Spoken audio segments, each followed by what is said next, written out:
Day 8.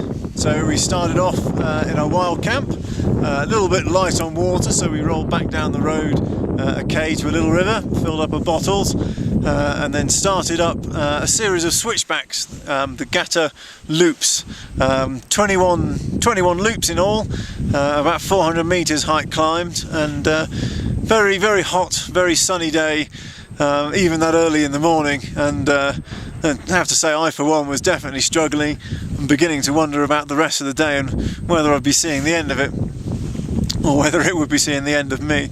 But we got our heads down and plodded on and eventually got to the top of there. And the game today was really to get to the top of the first pass at 4,900-ish, drop back down to about 4,800, and then go over a second pass which is just a little over 5,000 meters, so our first 5,000 meter pass, which was good, and then roll all the way down into a little parachute tent village called Pang, which I'll show you in a second. So the first climb, yep, the loop's hot, sweaty and pretty hard work, and we still had 10k to go once we got to the top of there, but it was okay, we plodded on.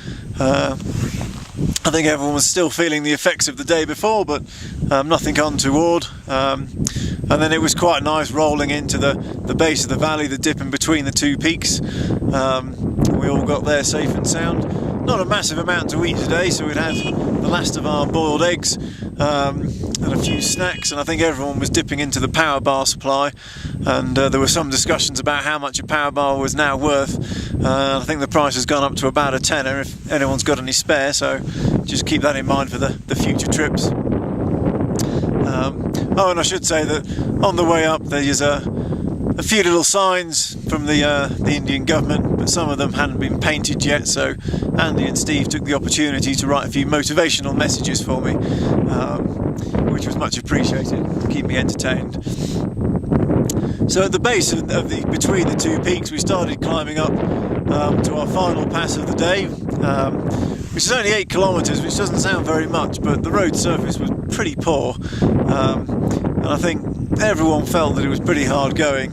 Certainly me, Duncan and Cleona were bringing up the rear, and I think we were all pretty pleased when Cleona broke out her secret stash of energy tablets, which saw us through to the final line, and yeah, we were pretty happy to see that.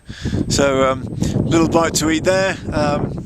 I should say that the scenery has just been absolutely spectacular today, and as we rolled down the far side of the pass, which we kind of hoped was going to be just tarmacked and just sit on our bikes for 21k into Pang, turned out to be incredibly rough track, just stones everywhere. I had one moment where I almost lost my front wheel on a pile of gravel. JCB's trying to clean the track off, so it wasn't much of a fun descent, but the scenery around us was just spectacular, so that kind of made up for it. We got here pretty early, so we've all just strolled down to the stream to have a bit of a quick wash, which was bloody freezing. Hugh very quickly lost his bar of soap, much to his own consternation. And so now we're back up at the tent village, wrapped up warm. So I'll just show you our humble abode for the evenings. So when we arrived, there was quite a lot of haggling. Lots of people leapt out. So all of these are much the same. So there's a parachute tent at the front, and then somewhere to sleep at the back. And let me see if I can just pick ours out with the couple of bikes in front. And that's our specific place to stay tonight.